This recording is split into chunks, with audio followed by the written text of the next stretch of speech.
بسم اللہ الرحمن الرحیم۔ ایک مرتبہ حضرت خضر علیہ السلام دریا کے کنارے بیٹھے تھے۔ اتنے میں کسی سائل نے آ کر ان سے سوال کیا کہ میں آپ سے اللہ کے واسطے سوال کرتا ہوں، مجھے عنایت فرمائیے۔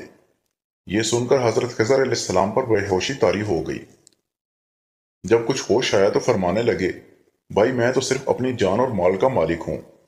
تم نے مجھ سے اللہ کے واسطے سوال کیا ہے، لہٰذا میں اپنی جان اور ذات تمہارے حوالے کرتا ہوں۔ تم جس طرح چاہو اس کو استعمال میں لاؤ، بازار میں فروخت کر کے اس کی قیمت سے فائدہ اٹھاؤ۔ چنانچہ سائل ان کو بازار لے گیا اور ایک شخص سائم کے ہاتھ ان کو فروخت کر دیا۔ یہ سائم خرید کر ان کو اپنے گھر لے گیا جس کی پشت پر اس کا ایک باغ تھا۔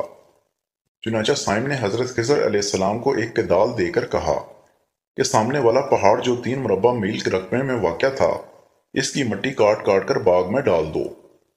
اور یہ حکم دے کر سائم اپنی کسی ضرورت سے کہیں چلا گیا، اور حضرت خضر علیہ السلام اسی پہاڑی سے مٹی کاٹ کاٹ کر باغ میں ڈالنے لگے۔ جب سائم گھر واپس آیا تو اس نے گھر والوں سے دریافت کیا کہ تم نے غلام کو کھانا بھی کھلایا ہے یا نہیں؟ گھر والوں نے جواب دیا کہ ہمیں معلوم ہی نہیں غلام کہاں ہے۔ یہ سن کر جب سائم خود کھانا لے کر باغ میں آیا تو اس نے دیکھا کہ وہ غلام یعنی حضرت خضر علیہ السلام تمام پہاڑ کی مٹی کاٹ کر ڈال چکے تھے اور اپنے کام سے فارغ ہو کر اپنے مولا حقیقی کی عبادت میں مصروف تھے۔ یہ دیکھ کر ان کو بڑا تعجب ہوا اور اس نے دریافت کیا تو بتائیے کہ آپ کون ہیں؟ یہ بات سن کر حضرت خضر علیہ السلام پر کچھ بے ہوشی سی طاری ہو گئی، اور پھر افاقہ ہونے پر انہوں نے فرمایا کہ بھائی میں خضر ہوں۔ جس کو سن کر سائم کے ہوش اڑ گئے کہ تو نے یہ کیا کیا، ان کو غلام بنا کر ایسے کام پر لگا دیا، یہ تو انتہائی گستاخی ہے۔ پھر یہ سوچنے کے بعد سائم نے توبہ کی اور پروردگار سے عذر خواہی کے ساتھ حضرت خضر علیہ السلام کو آزاد کر دیا، اور اللہ کی بارگاہ میں عرض کیا کہ اے رب العالمین، مجھ سے اس کا مواخذہ نہ کیجیے گا، کیونکہ میں ان کو جانتا نہیں تھا۔ اس کے بعد حضرت خضر علیہ السلام نے دعا فرمائی اور سجدہ شکر بجا لائی کہ اے میرے پروردگار، میں تیرے ہی حق میں غلام بنا اور تیرے ہی حق میں آزاد ہوا، اس پر تیرا شکر گزار ہوں۔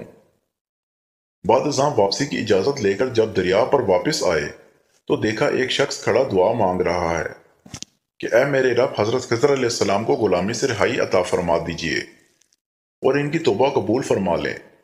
حضرت خضر علیہ السلام نے یہ دیکھ کر اس شخص سے دریافت کیا کہ آخر تو کون ہے؟ تو اس شخص نے بتایا کہ میں تو شاذون ہوں۔ آپ کون ہیں؟ انہوں نے فرمایا کہ میں خضر ہوں۔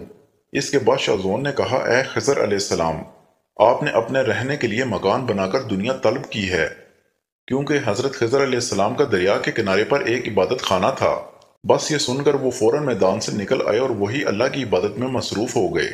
اس کے بعد حضرت خضر علیہ السلام نے اس جگہ پر ایک درخت لگایا اور اس کے سائے میں عبادت شروع کر دی۔